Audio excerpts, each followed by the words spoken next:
नागपूर जिल्ह्याचे पालकमंत्री आदरणीय चंद्रशेखर बावनकुळेजी, आपले राज्यमंत्री आदरणीय आशिष जयस्वाल,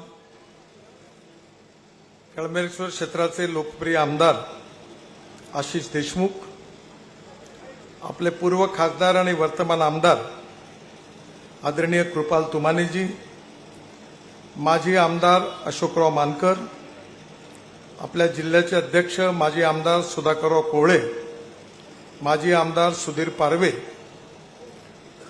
कळमेश्वर क्षेत्रामध्ये अतिशय सुरुवातीपासून भारतीय जनता पार्टीच्या संघटनेचा विस्तार ज्यांच्या परिश्रमामुळे झाला असे आपल्या सगळ्यांचे इथले लोकप्रिय नेते कार्यकर्ते डॉक्टर पोद्दार, त्याचप्रमाणे आपल्या सावनेरचे अध्यक्ष, सावनेर भागाचे भाजपचे अध्यक्ष मनोहरराव कुंभारे, स्मृतिताई इखाल, मंचावर उपस्थित सर्व मान्यवर आणि उपस्थित बंधूंना आणि भगिनींनी,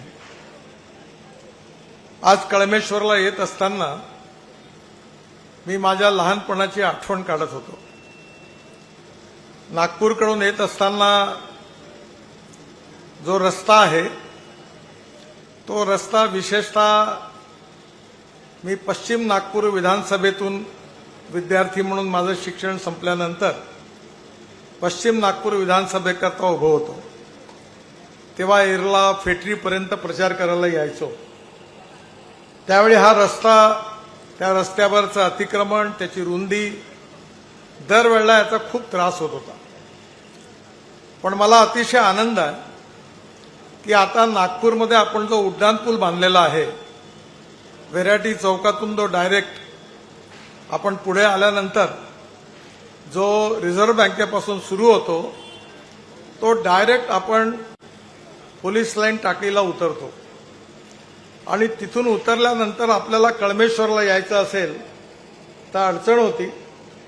पण मला सांगताना आनंद होतोय की सुधाकरराव कोवळे, सुधाकरराव देशमुख या सगळ्यांनी वारंवार मागणी केली आणि आता पोलीस लाईन टाकळीलाही पण आपण उड्डाणपूल मंजूर केलेला आहे. आणि त्यामुळे एका उड्डाणपुलावर उतरलं, दुसऱ्या उड्डाणपुलावर चढलो की डायरेक्ट नागपूरच्या अकराईपर्यंत तिथे आपण उतरणार आहे. हा टोल नाका जो आहे हा रद्द करण्याची विनंती मी बांधकाम खात्याला केली होती आणि त्याचा प्रस्ताव तयार झालेला आहे. आदरणीय बावनकुळे साहेबांना माझी विनंती आहे की त्यांनी प्रिन्सिपली मान्य केलं, हा टोल आता रद्द केला म्हणजे कळमेश्वरवाल्यांना त्यापासून मुक्ती मिळेल. तिथून जो रस्ता आहे तो फॉरेस्टचा रस्ता होता, काम करू देत नव्हते ते. अजून रस्त्यावर 2 पूल आहेत, ते मोठे करू देत नव्हते. पण यावेळी हायकोर्ट जज साहेबांनी निर्णय दिला आणि आम्ही 4 लेन करणार होतो. खरं म्हणजे दोन्ही बाजूला कंपाऊंड वॉल होती, फॉरेस्ट नंतर होतं, तरी पण फॉरेस्टवाल्यांच्या आडमुठे धोरणामुळे त्यांनी काम करू दिलं नाही. पण आता 2 लेन पेव्ह शोल्डरचा रोड झाला, त्यामुळे रिलीफ मिळालेला आहे आणि त्यानंतर फेटरीपर्यंत रस्ता पूर्ण झालेला आहे. फेटरीच्या नंतरचा रस्ता आहे तो जो कळमेश्वरपर्यंत येणारा, त्या कामात विशेषतः काही ठिकाणी अजून काम पूर्ण करण्याची गरज आहे. कॉन्ट्रॅक्टर खराब निघाला, त्यांनी काही कामं केलेली आहे, आता त्याच्याकडनं काम काढून घेतलेलं आहे आणि आहे ते काम जे आहे ते त्यांनी पूर्ण नाही केलं तर त्याची बँक गॅरंटी जप्त करून रिस्क आणि कॉस्ट बेसिसवर हे काम आता पूर्ण करण्याकरता नवीन टेंडर काढलेलं आहे आणि त्यामुळे येत्या 6 महिन्यात हा रस्ता 100% पूर्ण होईल असा मी विश्वास आपल्या सगळ्यांना देतो. यात काटोलचा बायपास पण आहे. या रस्त्याच्या संदर्भामध्ये विशेषतः कळमेश्वरहून जात असताना आपण उड्डाणपुलावरून उतरल्यानंतर कळमेश्वर शहरामध्ये येणारा जो रस्ता आहे ज्याचं आज आपण भूमिपूजन केलं, हा दोन्ही बाजूला असणारा हा कॉन्क्रीटचा रोड जो आहे, हा मागच्या निवडणुकीत मी ज्यावेळी आलो होतो आशिष देशमुख यांच्याकरता मतं मागण्याकरता, त्यावेळी डॉक्टर पोद्दार साहेबांनी त्यावेळी मला सांगितलं होतं की काही झालं तरी हे 2 कामं नक्की करून द्या. त्यातला एक आपला इंडस्ट्रियल एरियाला जोडणारा हा नागपूर दिल्ली रस्त्यावर असणारा उड्डाणपूल, ज्या ठिकाणी रेल्वेचा फाटक होता, तिथे किती तुम्हाला त्रास होतो याचं मला कल्पना आहे. कारण अनेक वेळा त्या ठिकाणून मी अनेक वेळा गेलेलो आहे.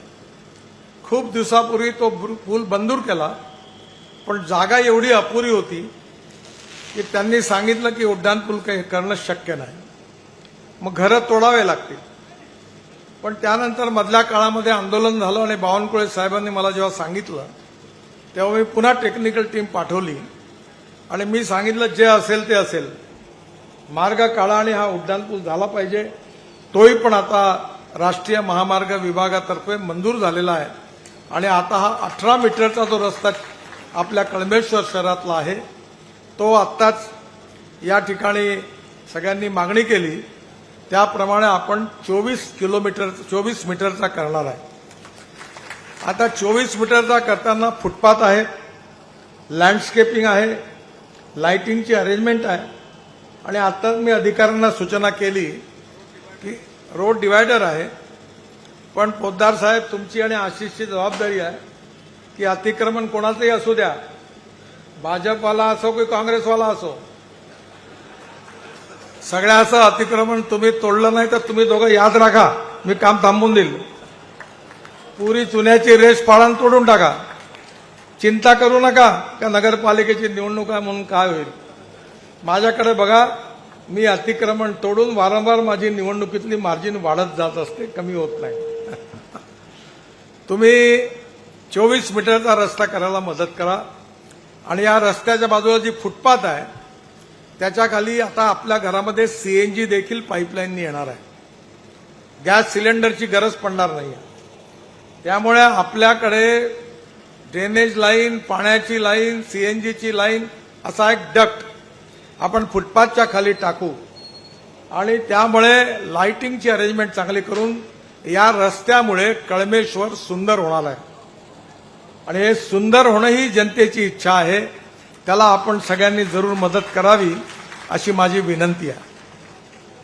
आणि म्हणून हा जो उड्डाणपूलची समस्या आणि हे जर 2 गोष्टी झाल्या, नक्कीच मला विश्वास आहे की कळमेश्वरच्या सौंदर्यामध्ये वाढ होणार आहे. या ठिकाणी महत्वाचा विषय म्हणजे आपल्या इथे आता गोंडखेरीचा मोठा रस्ता तयार झालेला आहे. या रस्त्यावर आणि विशेषतः MIDCचा इंडस्ट्रियल एरिया याला धरून मोठ्या प्रमाणात लॉजिस्टिक पार्क तयार होऊन राहिलेले आहेत. या ठिकाणी उद्योग येऊन राहिलेले आहेत आणि एवढंच नाही तर आपला गोंडखेरी टू सावनेर रस्ताही पण अतिशय सुंदर झालेला आहे आणि या रस्त्याला जोडून हा रस्ता जो आहे हाही चांगला झालेला आहे. त्यामुळे डायरेक्ट ट्रॅफिक जो जातो त्याला आता कळमेश्वर शहरामधून आतमधून जाण्याची गरज नाही. माझ्या लहानपणी आम्ही जेव्हा नागपूर कळमेश्वर यायचो तेव्हा या रस्त्यावरून एसटी जायची आणि या कोपऱ्यावर सगळा ट्रॅफिक जाम व्हायचा. तिथून पलीकडे गेल्यावर तिथे व्हायचा आहे आणि इथून जाता जाता वेळ लागायचा. आणि कळमेश्वर असं भाग्यवान शहर होतं का येताना रेल्वेचा फाटक आणि बाहेर निघताना रेल्वेचं फाटक.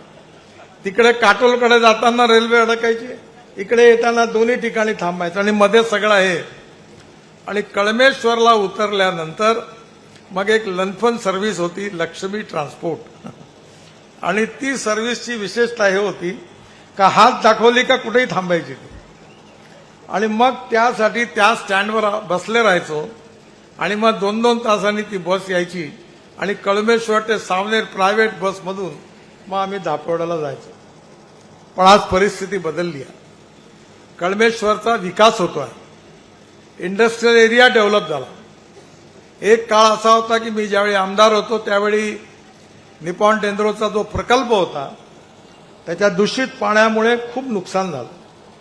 त्याच्या विरुद्ध जनतेने आंदोलन केलं. महाराष्ट्राच्या विधानमंडळामध्ये त्यावेळी इथे गोळीबार झाला होता, लोकांचा क्षोभ होता. तेव्हा त्यांना शांत करण्याकरता होम मिनिस्टरला घेऊन मी याच व्यासपीठावर आलो होतो. आज तोही प्रश्न आपला सुटलेला आहे. सगळं विहिरीचं पाणी त्यावेळी दूषित झालं. आणि म्हणून आज कुठल्याही शहरामध्ये सगळ्यात महत्त्वाची गोष्ट कोणती असेल तर प्यायला शुद्ध आणि स्वच्छ पाणी मिळालं पाहिजे, उत्तम रस्ते असले पाहिजे आणि पावसाळ्यात कुठेही ड्रेनेजचं पाणी अडकायला नको. तिसरी गोष्ट म्हणजे विशेषतः मच्छी, मटण याच्यामुळे रोगराई खूप फैलते.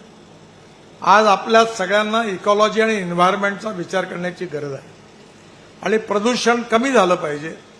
आणि म्हणून येणाऱ्या काळामध्ये या ठिकाणी निश्चितपणे नगर परिषदेने भाजी मार्केट आणि मटण मच्छी मार्केटही चांगले निर्माण करण्याची गरज आहे, पण ते अजून सुंदर करण्याची गरज आहे. तेव्हा लोकांना ज्याला आपण असं म्हणतो की डोमेस्टिक हॅपी ह्युमन इंडेक्स म्हणजे सुखांक, उत्तम रस्ते पाहिजे, प्यायला पाणी पाहिजे, 24 तास वीज पाहिजे आणि तरुण मुलाच्या हाताला रोजगार पाहिजे. कळमेश्वर, धापेवाडा, खापा या शहराची विशेषता होती की या शहरामध्ये हातमागाचे मांगठे होते, आता एकही नाही आहे, सगळं संपलं. आणि म्हणून माझ्या मनामध्ये आलं की आपण हे पुन्हा सुरू केलं पाहिजे. आपण धापेवाडाला प्रकल्प सुरू केला, धापेवाडा टेक्सटाईल म्हणून. आता आपला मला वाटतं इथे धापेवाड्यातले त्या याच्यातले काही लोक आहेत. आपण धापेवाडा टेक्सटाईलच्या माध्यमातून कोस्याच्या साड्या तयार केल्या, सिल्कच्या. एवढ्या सुंदर साड्या तयार झाल्या की मुंबईच्या मॉडेल्स आल्या होत्या दक्षिण मध्य सांस्कृतिक केंद्रामध्ये आणि जवळपास 6-7 महिन्यापूर्वी त्या साड्यांचं प्रदर्शन त्यांनी केलं. तेव्हापासून आतापर्यंत एवढ्या साड्या एकही साडी दाखवायला नाही. 12,000 रुपयाची एक साडी आहे. साडी धापेवाड्यात तयार होते, प्रिंटिंग झारखंडमध्ये होतं आणि आता आपल्या इकडे सुरू झालेलं आहे आणि सगळ्या साड्या विकल्या गेल्या आणि वेटिंग लिस्ट आहे. पुन्हा एकदा आपण मांगठे सुरू केले आहेत आणि आता धापेवाडा टेक्सटाईल म्हणून जवळपास 5 कोटी रुपये खर्च करून धापेवाडा लागायच्या आधी जो नाला आहे तिडके साहेबांच्या बंगल्याच्या आधीचा, त्याच्या जवळ आता मोठी बिल्डिंग तयार होते आहे. जानेवारी महिन्यामध्ये उद्घाटन आहे आणि पुन्हा एकदा आपल्या इथल्या ज्या हातमागावर काम करणाऱ्या महिला आहेत, पुरुष आहेत, त्यांना आपण आतापर्यंत अनेक महिलांना ट्रेनिंग दिलेलं आहे आणि पुन्हा एकदा आपल्या भागामध्ये या हातमागावरचे वस्त्र लोकप्रिय पुन्हा झाली पाहिजे, हा प्रयत्न आपण सुरू केलेला आहे आणि आपल्या सगळ्यांच्या सहकार्याने तो यशस्वी झाल्याशिवाय राहणार नाही असा मला विश्वास आहे. याचं जानेवारी महिन्यात उद्घाटन करायचं ठरलेलं आहे. त्यात पॉवरलूमवर आपण चांगली साडी तयार केली आणि कॉटनची उत्तम साडी केवळ 400 रुपयात, कारण हा व्यवसाय नाही आहे आणि ती उत्तम साडी आपण आपल्या इथल्या गरीब लोकांना देणार, ज्याची बाजारात 1,500 ते 2,000 रुपये किंमत आहे. त्याही साड्या तयार झाल्या आणि आज त्याचं उद्घाटन जेव्हा आपण जानेवारी महिन्यात करणार आहे तेव्हा मी हेमा मालिनी ज्या आहेत त्यांना विनंती केली की तुम्ही आमच्या धापेवाड्याची साडी परिधान करून कार्यक्रमाला या आणि आमच्या या साडीचं उद्घाटन करा. त्याही पण येणार आहे. आणि परवा माझ्याकडे दिल्लीला आपल्या फिल्म इंडस्ट्रीमधलेच पॉप्युलर आर्टिस्ट आहेत रवीना टंडन, त्या आल्या होत्या आणि त्यांना मी ती साडी भेट दिली आणि जेव्हा सांगितलं तर त्या म्हणाल्या, आप मुझे बताइए, मैं भी वो साड़ी पहनकर उस कार्यक्रम में आऊंगी. आणि म्हणून धापेवाडाला, कळमेश्वरला, खाप्याला पुन्हा एकदा भारताच्या मॅपवर न्यायचं आहे आणि त्यामुळे हातमागाचा व्यवसाय जो आहे हा उत्तम रीतीने होईल. मला सांगताना आनंद होतोय की या प्रकल्पामध्ये आपण 2 एक्सपर्ट संचालिका घेतल्या आहेत. आपल्या इथे खासदार होते अजय संचेती, त्यांच्या भावाची पत्नी आहे श्रुती संचेती. त्या जगामध्ये हातमागावर तयार केलेल्या कपड्याचे वस्त्र एक्सपोर्ट करतात. त्यांचं मोठं काम आहे. त्यांना उपाध्यक्ष म्हणून घेतलं आहे. आणि दुसरे जे तरुण भारताचे मॅनेजिंग डायरेक्टर धनंजय बापट, त्यांच्या पत्नी आहेत, त्या डॉक्टरेट आहेत त्यांनी टेक्सटाईलमध्ये, त्या उपाध्यक्ष आहेत. डॉक्टर पोद्दारही आहेत आणि त्या प्रकल्पामध्ये तिथल्या महिलाही पण आहेत. आणि आता आपलं स्वप्न आहे की अमेरिकेमध्ये, जर्मनीमध्ये, युरोपमध्ये, फ्रान्समध्ये आपल्या धापेवाडातल्या महिलांनी विणलेला कपड्यातून तयार झालेले कपडे हे जगात आपल्याला निर्यात करायचे आहे आणि पुन्हा एकदा एक रोजगाराचं चांगलं साधन या ठिकाणी उपलब्ध होणार आहे। मला विशेष रूपाने आनंद आहे, थोडासा दुःख आहे एका गोष्टीचं की आपण मदर डेअरी आणली, 5 लाख लिटर दूध आपण तयार करतो। आज वर्धा जिल्ह्यामध्ये 1.5-2 लाख लिटर दूध आहे, पण कळमेश्वर तालुक्यामध्ये दूध नाही आहे। विशेष मी स्वतः डेअरी टाकली आहे आणि माझ्याकडे 100 लिटर 125 लिटर दूध होतं, त्यातले मी 60 लिटर मला घरी लागतं। आता 50 लिटर मी धापेवाड्याच्या संकलन केंद्रावर देतो आणि येणाऱ्या काळामध्ये आपल्याला आपल्या शेतकऱ्याला समृद्ध संपन्न करायचं असेल तर दुधाचा व्यवसाय आपल्या भागात डेव्हलप केला पाहिजे। आज मदर डेअरीने बुटीबोरीला 800 कोटी रुपयाचा प्लॅन टाकलेला आहे। जगामध्ये इथून आईस्क्रीम असेल, पनीर असेल, ऑरेंज बर्फी तयार होणार आहे आणि त्या माध्यमातून या भागातल्या शेतकऱ्यांच्या दुधाला उत्तम भाव मिळणार आहे। आज कोल्हापूर, सांगली, सातारा या सगळ्या जिल्ह्यामध्ये विकास झाला, याचं कारण साखर कारखाने आणि दुधाचा व्यवसाय त्या ठिकाणी विकसित झाला आणि म्हणून येणाऱ्या काळामध्ये आशिष देशमुखांना माझी विनंती आहे की त्यांच्या प्रयत्नाने आता मदर डेअरीचे सेंटर सुरू झाले। मधल्या काळामध्ये इथे मदर डेअरीला येऊच देत नव्हते, कारण इथल्या सोसायटीवाल्यांचं दूध, त्या सोसायट्या लंब्या झाल्या, पण आता मदर डेअरीचे सेंटर उघडून आपल्या सावनेर आणि काटोल आणि या इथल्या कळमेश्वर भागातून आपल्याला कमीत कमी 1 लाख लिटर दूध तयार करायचं आहे आणि ते केलं तर इथला शेतकरी समृद्ध आणि संपन्न झाल्याशिवाय राहणार नाही। आज बुटीबोरीमध्ये आपण 800 कोटी रुपयाचा प्रकल्प टाकला, पशुखाद्याचा प्रकल्प टाकलेला आहे आणि त्यामुळे नक्कीच या भागाच्या विकासामध्ये भर पडणार आहे। धापेवाडा आपल्या सगळ्यांचं, धापेवाडा आणि आदासा या दोन्ही ठिकाणी हे तीर्थाटन करण्याकरता लोक येतात। आज हजारो लोक यायला लागली। आज आदासही पण चांगलं झालं। एवढंच नाही तर धापेवाड्याचं बावनकुळे साहेबांनी, देवेंद्रजींनी महाराष्ट्र सरकारमधून 166 कोटी रुपये मंजूर केले। माझं लक्ष आहे सगळ्या कामावर आणि उत्तम क्वालिटीचं काम। आता मंदिर आपण पुन्हा नव्याने बांधणार आहे, त्या ठिकाणी मोठा बगीचा तयार करणार आहे आणि धापेवाडाला झुडपी जंगलाची जागा आहे।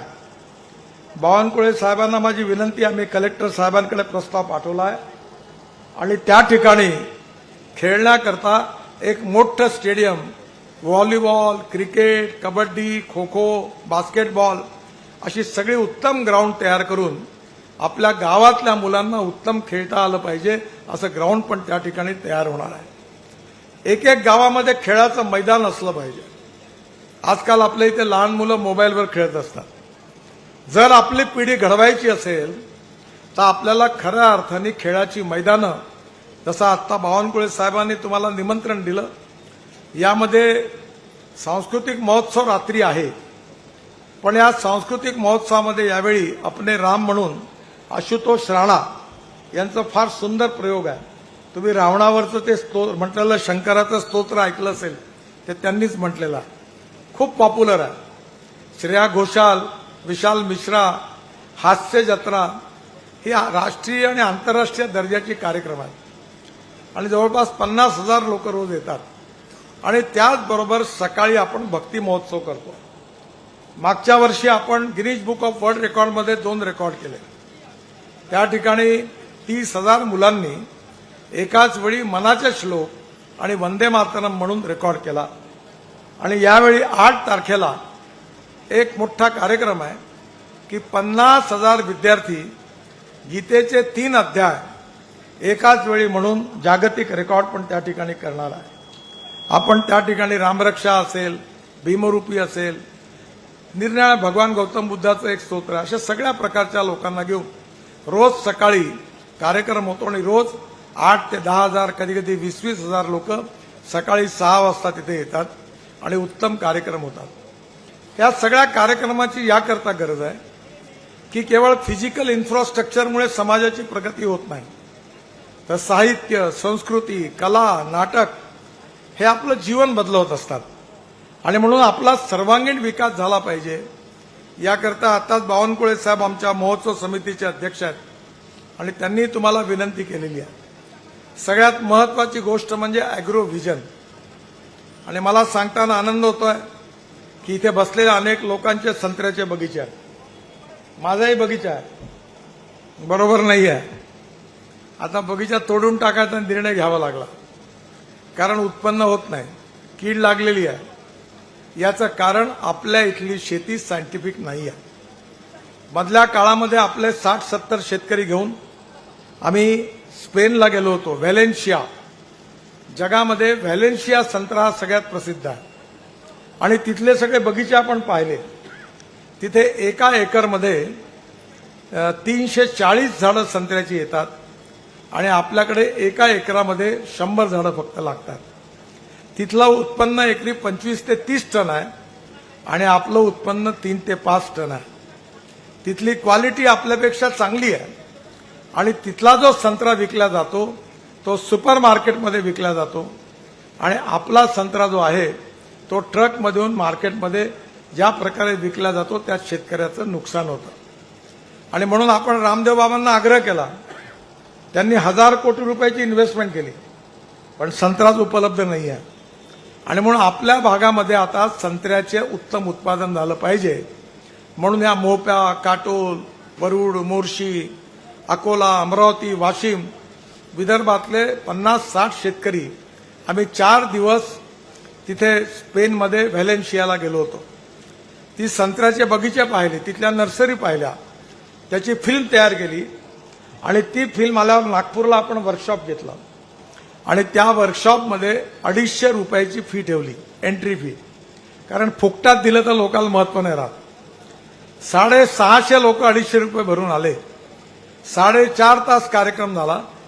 इस्रायलचा संत्रा आणि स्पेनचा संत्रा मोठ्या स्क्रीनवर, जसं आपण स्पेनमध्ये आहोत, यूट्यूबवरती फिल्म आहे, जरूर आपण बघावी.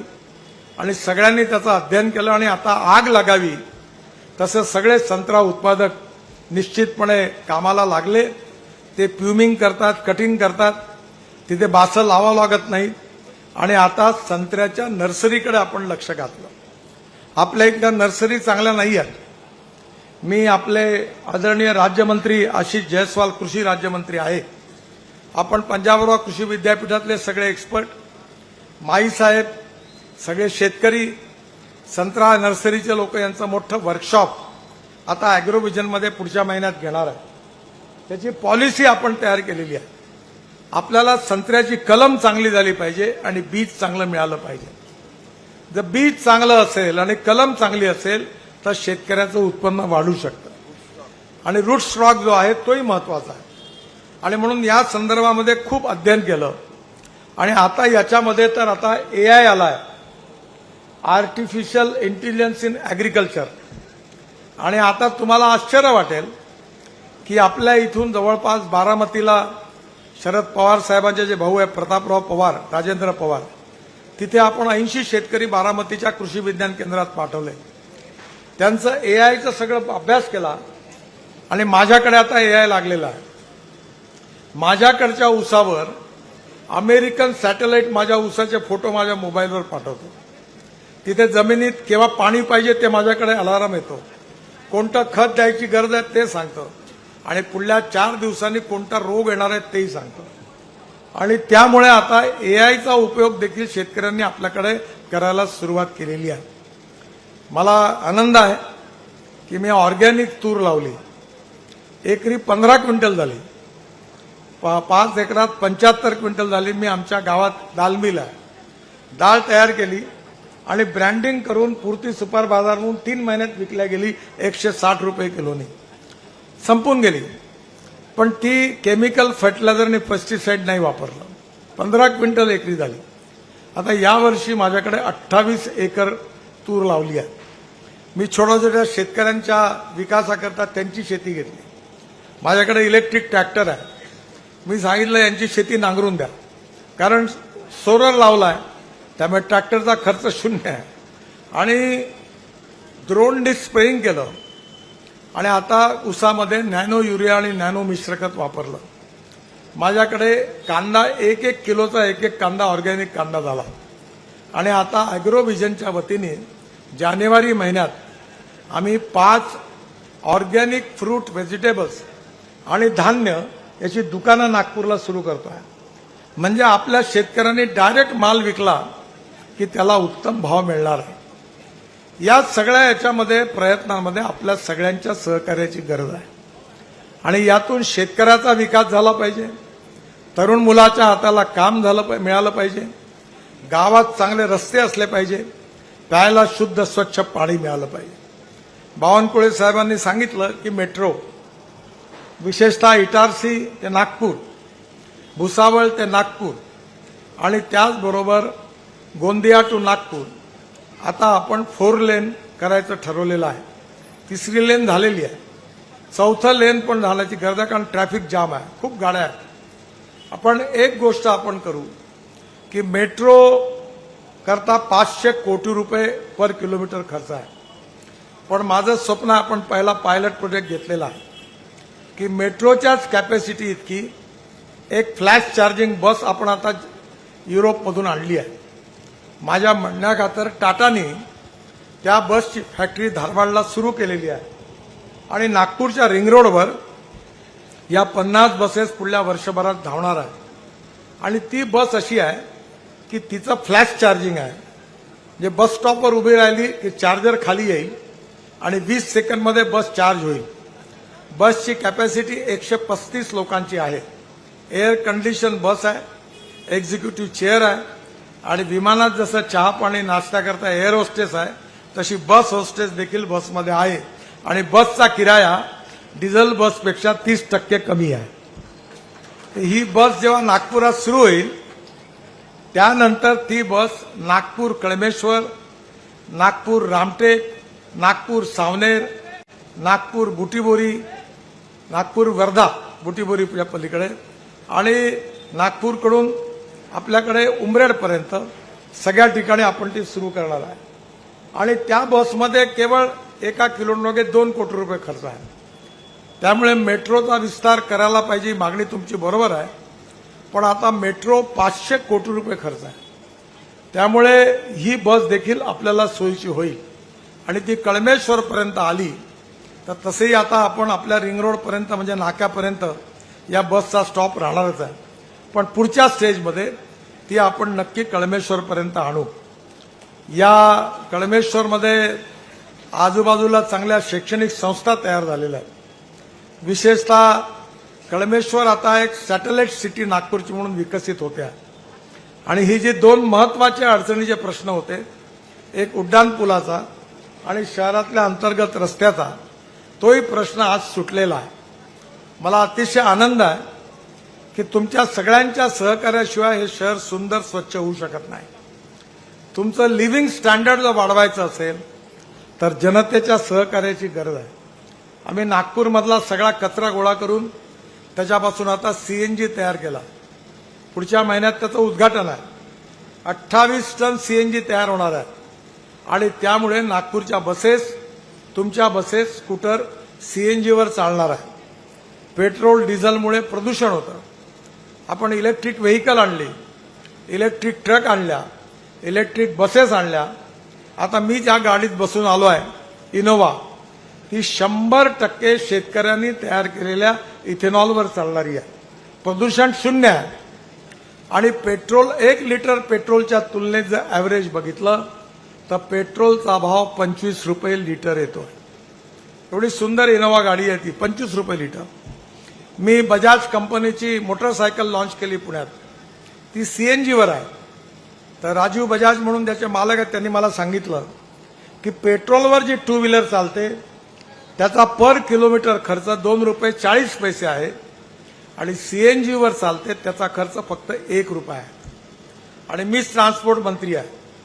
मी आता सगळे ॲग्रिकल्चर इक्विपमेंट, कन्स्ट्रक्शन इक्विपमेंट आणि ट्रॅक्टर हे डिझेलच्या ऐवजी इलेक्ट्रिकवर आणि फ्लेक्स इंजिन म्हणजे इथेनॉल आणि सीएनजीवर कन्वर्ट करण्याचा सगळ्या मालकांना विनंती केली आहे. आणि त्यांना सांगितलं आहे की तुम्ही जर हे विकसित नाही केलं तर मी युरो 6चे इमिशन नॉर्म डिझेल करता तुमच्यावर लावल्याशिवाय राहणार नाही. त्यांनी मान्य केलं आहे आणि हे जर झालं तर एका शेतकऱ्याचे 1 लाख ते 1.5 लाख रुपये वर्षाचे वाचणार आहे. येणाऱ्या काळामध्ये गावं समृद्ध संपन्न झाली पाहिजे, शेतकरी समृद्ध संपन्न झाला पाहिजे.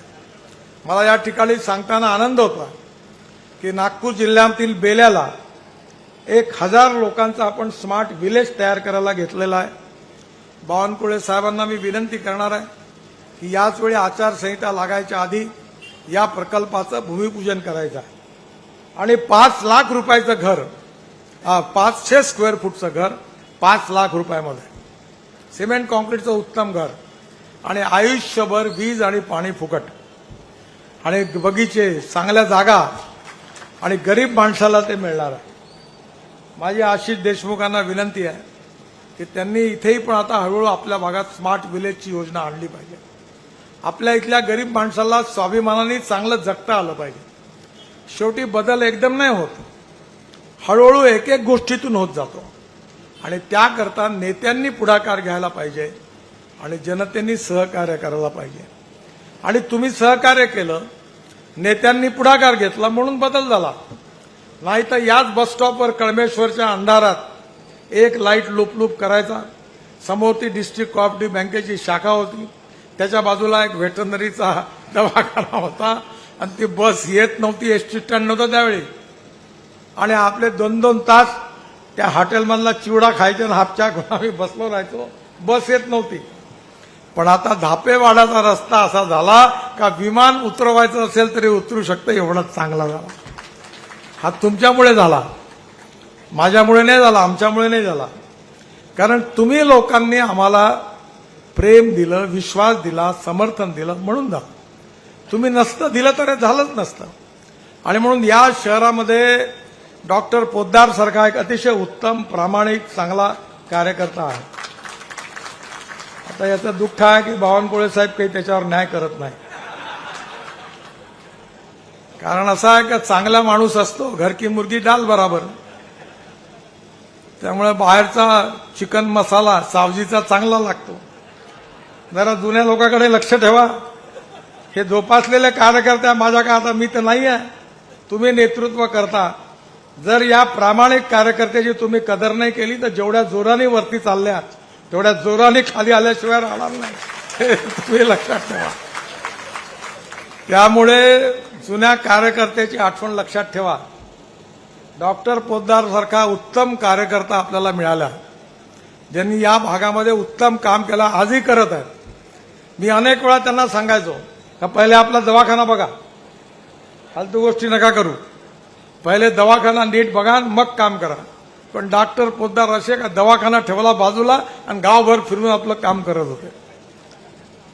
प्रामाणिकपणे जनतेकरता काम केलं पाहिजे, ही भारतीय जनता पार्टीची शिकवण आहे. आणि म्हणून नक्कीच मला विश्वास आहे की येणाऱ्या काळात बावनकुळे साहेब पोद्दार साहेबांचे भविष्य चांगलं करतील. एवढं बरेच दिवसाची पेंडिंग इश्यू आहे तो. तेव्हा नगरपालिका झाल्यावर करतील ते देवेंद्रजी ते. आणि नक्कीच त्यांच्या नेतृत्वाखाली आणि आशिष देशमुखांच्या नेतृत्वाखाली या कळमेश्वर क्षेत्राची उत्तम प्रगती होईल, विकास होईल.